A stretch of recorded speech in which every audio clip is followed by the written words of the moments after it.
அன்பு நேயர்களுக்கு இனிய வணக்கம். மீனம் ராசிக்கார நேயர்களுக்கு நம்ம இன்னைக்கு வீடியோ பதிவுக்கு முழுமையா போறதுக்கு முன்னாடி முருகரை மனதார வணங்கிட்டு வீடியோ பதிவுக்குள்ள போகலாங்க. ஓ முருகா போற்றி, ஓ முருகா போற்றி, ஓ முருகா போற்றி, எனைக்காக்கும் முருகனே போற்றி. நல்லதே நடக்கும், நல்லது மட்டும்தான் நடக்கும்.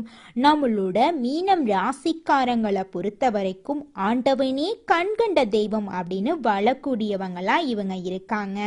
இவங்க கற்பனை உலகத்துல வாழ்ந்துகிட்டு இருக்காங்க.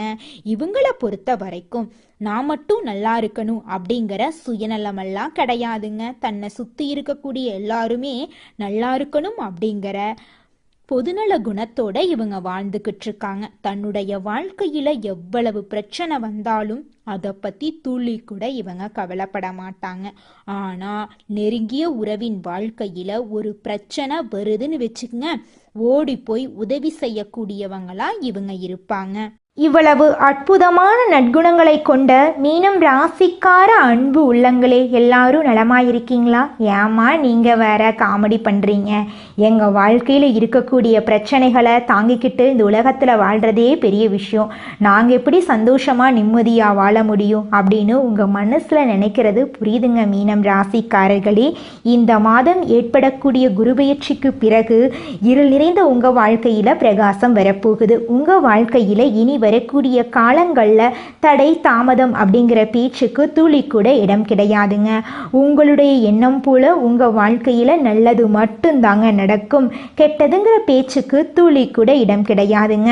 திருமணம் ஆகாதவர்களுக்கு திருமண தடை நீங்கி திருமணம் நடக்கும். குழந்தை பாக்கியம் இல்லாதவர்களுக்கு குழந்தை பாக்கியம் கிடைக்கும். பூர்வீக சொத்து ரீதியாக இருந்த அனைத்து பிரச்சனைகளுக்கும் தீர்வு கிடைக்கக்கூடிய மாதமாக இந்த மாதம் உங்களுக்கு அமைஞ்சிருக்குதுங்க. உங்களுடைய ஆசைகள் கனவுகள் எல்லாமே இந்த குருபெயர்ச்சியின் மூலமாக நிறைவேறப் போகுதுங்க. மீனம் ராசிக்காரர்களே, உங்களுக்கு இந்த 2026ஆம் ஆண்டு ஒரு பெரிய திருப்பு முனையாக அமைய போகுதுங்க. இந்த வருடத்துல நான் மாறுறேன் அப்படின்னு நீங்க உறுதிமொழி எடுக்க வேண்டாம். ஒவ்வொரு மாசமும் என்ன செய்ய போறீங்க அப்படின்னு திட்டமிடுங்க.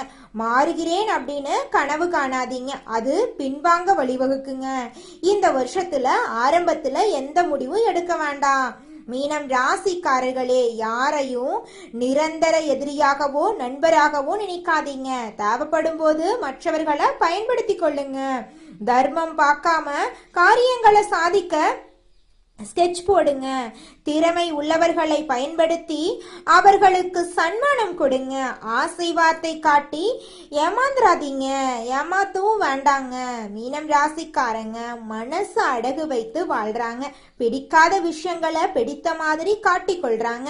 உங்களின் முன்னேற்றத்திற்காக உங்களை தவறாக பயன்படுத்துபவர்களை தெரிந்து கொள்ளுங்க. இந்த வருஷத்துல அந்த கொடுமைகளிலிருந்து வெளியே வாங்க. எதிர்பார்த்த பணவரவு கிடைக்கும். அரசியல் பிரமுகர்களின் ஆதரவு கிடைக்கும். அரசியல்வாதிகளுக்கு இது சிறந்த நேரம். சூட்சம அரசியலை புரிந்து கொள்ளுங்க. கொள்கை அரசியல் ஒரு பக்கம் இருந்தாலும் யதார்த்தத்தை புரிந்து செயல்படுங்க. தொழில்ல பொற்காலம், புதிய யோசனைகள் பெருகும். சாணக்கிய தந்திரங்களை பயன்படுத்த வேண்டிய நேரமா உங்களுக்கு இந்த நேரம் இருக்கு. நல்லவர்கள் சந்திப்பு கிடைக்கும். பூமி லாபம் கிடைக்கும். உறவுகளிடம் கருத்து வேறுபாடுகள் உண்டாகும். ஆனா எல்லா பிரச்சனையும் சரியாயிருங்க. Court case சாதகமாகும். புதிய பதவிகள் கிடைக்கும். புதிய யோகங்கள் உண்டாகும். திருமணம் ஆகாதவங்களுக்கு திருமண யோகம் கைகூடும். வெளிநாடு சம்பந்தப்பட்டவர்களுக்கு நல்ல யோகம் அமைய போகுது. வெளிநாட்டுல தொந்தரவு இருந்தா சொந்த நாடு திரும்புங்க. லாபமெல்லாம் உங்களுக்கு வியாபார கிடைக்க போகுதுங்க. எதற்காவது அடிமையாகும் வாய்ப்பு இருக்கு. அதனால பார்த்து நிதானமா நடந்துக்கோங்க. தெரியாத விஷயத்த நீங்க பேசவும் கூடாது, செய்யவும் கூடாதுங்க. முயற்சி பண்ணவே கூடாதுங்க. மயக்க மருந்து கொடுக்கிறவங்கள போல நடிப்பவர்களிடமிருந்து தப்பிக்க 100% நீங்க நடிக்க வேண்டியதா இருக்கு. இந்த காலகட்டம் உங்களுக்கு உங்களுடைய ஆசைகள் கனவுகள் எல்லாமே நிறைவேற போகுதுங்க. மீனம் ராசிக்கு இது ஒரு இரண்டாவது வாழ்க்கைங்க, இரண்டாவது புரட்சிங்க.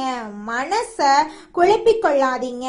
ஜாதகத்தை நம்பாம இருந்தாலோ இப்போது நம்பக்கூடிய நேரம் வரும்.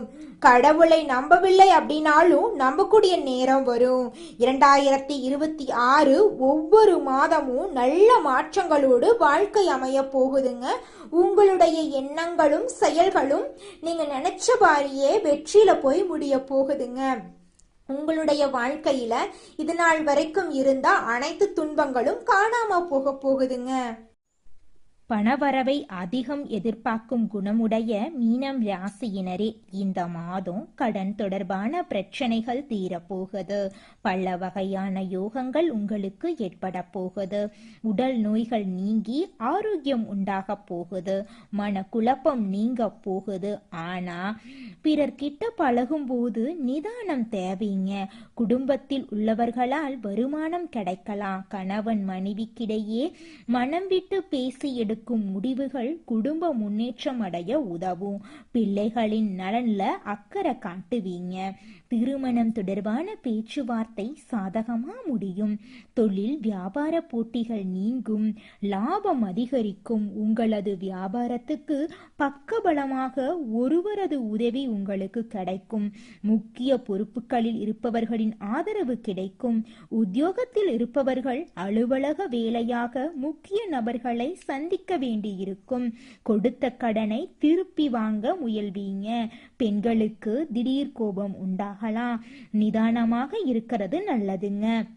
உங்களுடைய புத்திசாலித்தனத்தால எதையுமே நீங்க சமாளிக்க போறீங்க. கலைத்துறையினர்களுக்கு புதிய வாய்ப்புகள் தேடி வந்து கதவை தட்டும். உங்களை வேண்டாம் என புறக்கணித்தவர்களுக்கு வாய்ப்புகளை வாரி வழங்குவீங்க. நீங்கள் நடித்த படங்களும் வசூலில் முதலிடம் பிடிக்கும். போட்டி பொறாமைகள் விலகும். தடைபட்ட பண வரவுகள் உங்களை தேடி வரும். வெளியூர் வெளிநாடுகளுக்கு செல்லும் வாய்ப்புகள் உண்டாகும். அரசியல்வாதிகளின் பெயர் புகழுக்கு களங்கங்கள் உண்டாகும். உடன் இருப்பவர்களே வீண் பிரச்சனைகளை ஏற்படுத்துவாங்க. எதை கண்டும் நீங்க பயப்படக்கூடாதுங்க. பேச்சுல நிதானத்தை கடைபிடிக்கிறது நல்லதுங்க. எதிர்பாராத பயணங்களால அனுகூலம் ஏற்பட்டு மன நிம்மதி உண்டாகும். அலைச்சல்கள் அதிகரிக்கும். மாணவர்களுக்கு கல்வியில முன்னேற்றம் ஏற்படும். உங்களுடைய குடும்பத்துல இது நாள் வரைக்கும் இருந்த அனைத்து பிரச்சனைகளுக்கும் தீர்வு கிடைக்க போகுது. உங்களை வேண்டான்னு உதறி தள்ளிட்டு போன சொந்த பந்தங்கள் எல்லோருமே இனி வரக்கூடிய காலங்கள்ல உங்களை தேடி வர போறாங்க. உங்களுடைய ஆசைகள் கனவுகள் எல்லாமே நிறைவேற போகுதுங்க. அடுத்ததாக நம்முடைய மீனம் ராசியில் இருக்கக்கூடிய ஒவ்வொரு நட்சத்திரக்காரர்களுக்கும் இந்த மாதம் எப்படி அமைஞ்சிருக்குது அப்படின்னு பார்க்கலாங்க. நம்மளோட மீனம் ராசியில் இருக்கக்கூடிய முதலாவது நட்சத்திரம் பூரட்டாதி 4ஆம் பாதம். உங்களுக்கு இந்த மாதம் எப்படி அமைஞ்சிருக்குதுன்னு பார்க்கலாங்க. இந்த மாதம் சிலருக்கு புதிய பதவி, கூடுதல் பொறுப்புகள் கிடைக்கலாம். கடுமையாக உழைக்க வேண்டியிருக்கும். அலுவலகத்தில் அடுத்தவர்களால் திடீர் பிரச்சனை தலை தூக்கலாம். அதை கண்டு நீங்க அச்சப்படக்கூடாது. உங்களது கருத்துக்கு மாற்று கருத்து உண்டாகலாம். குடும்பத்தில் இருப்பவர்களின் செயல்கள் உங்கள் கோபத்தை தூண்டலாம். மிகவும் கவனமாக பேசுவதும் வாக்குவாதத்தை தவிர்ப்பதும் நன்மை தருங்க உங்க வாழ்க்கைக்கு. உங்க குடும்பத்துல சுபகாரியங்கள் இந்த மாதம் அடுக்கடுக்காக நடக்க போகுதுங்க. அடுத்ததாக நம்முடைய மீனம் ராசியில் இருக்கக்கூடிய நட்சத்திரம் உத்திரட்டாதி. உங்களுக்கு இந்த மாதம் எப்படி அமைஞ்சிருக்குதுன்னு பார்க்கலாங்க. உத்திரட்டாதி நட்சத்திரக்காரர்களே, உங்களுக்கு இந்த மாதம் அருமையா இருக்க போகுதுங்க. இந்த மாதம் திறமையான பேச்சின் மூலம் சாதகமான பலன்கள் கிடைக்கும். காரிய தடைகள் நீங்கும். மனசுல இருந்த சோர்வு நீங்கி உற்சாகம் உண்டாகும். எதிர்பார்த்த தகவல் சாதகமாக வரும். கடன் விவகாரங்கள் கட்டுக்குள் இருக்கும். பெண்களுக்கு மற்றவர்கள் செயல்களால திடீர் கோபம் உண்டாகலாம். எதிர்பார்த்த உதவி கிடைக்கும். வீண் செலவை குறைப்பது நன்மை தரும். குடும்பத்துல சுபகாரியங்கள் அடுக்கடுக்காக நடக்க போகிறது. உங்களை வேண்டாம் என்று உதறி தள்ளிட்டு போன சொந்த பந்தங்கள் எல்லோருமே இனி வரக்கூடிய காலங்கள்ல உங்களை தேடி வரப்போறாங்க. அடுத்ததாக நம்முடைய மீனம் ராசியில் இருக்கக்கூடிய நட்சத்திரம் ரேவதி. உங்களுக்கு இந்த மாதம் எப்படி அமைஞ்சிருக்குதுன்னு பார்க்கலாங்க. உங்களுக்கு இந்த மாதம் அருமையான மாதமாக இருக்க போகுதுங்க. இந்த மாதம் புதிய ஆர்டர்களுக்கான முயற்சிகள் சாதகமான பலனை தரும். வீண் அலைச்சலை சந்திக்க வேண்டி இருக்கும். அரசியல்ல உள்ளவர்கள் கோபமாக பேசுவதை தவிர்ப்பது நல்லதுங்க. மேல் மட்டத்தில் உள்ளவர்களுடன் வாக்குவாதங்கள் ஏற்படலாம், கவனம் தேவை. வாடிக்கையாளர்களிடம் கோபமான வார்த்தைகளை பேசாம சாந்தமாக உரையாடுறது வியாபார விருத்திக்கு வழிவகை செய்யுங்க. உங்க வாழ்க்கையில இந்த மாதம் மேலும் நல்லதெல்லாம் நடக்க நீங்க செய்யக்கூடிய பரிகாரம் என்னன்னு பார்த்தீங்கன்னா, உங்க வீட்டுக்கு பக்கத்துல இருக்கக்கூடிய முருகர் ஆலயத்துக்கு போயிட்டு முருகரை மனதார வணங்கிட்டு வாங்க. உங்க வாழ்க்கையில இருக்கக்கூடிய அனைத்து பிரச்சனைகளும் காணாம போயிருங்க. உங்களுடைய எண்ணம் போல உங்க வாழ்க்கையில நல்லது மட்டும்தாங்க நடக்கும். கெட்டது அப்படிங்கிற பேச்சுக்கு துளி கூட இடம் கிடையாதுங்க. உங்களுடைய சொந்த பந்தங்கள் எதையாவது சொல்லி உங்களை தேவையில்லாம சீண்டி டென்ஷன் ஆக்குவாங்க. நல்லத சொல்ல போய் கெட்ட பெயர் வாங்குவீங்க. அதனால கொஞ்சம் பார்த்து நிதானமா பொறுப்பா இருந்துக்கோங்க. ஒரு கட்டத்துக்கு மேல யாருக்குமே நல்லது சொல்லக்கூடாது அப்படிங்கிற மனநிலைக்கு நீங்க வந்துருவீங்க. அந்த அளவுக்கு உங்களுடைய உறவுகள் உங்களை மாத்திருவாங்க. நல்லதே நடக்கும், நல்லது மட்டும்தான் நடக்கும். நன்றி, வணக்கம்.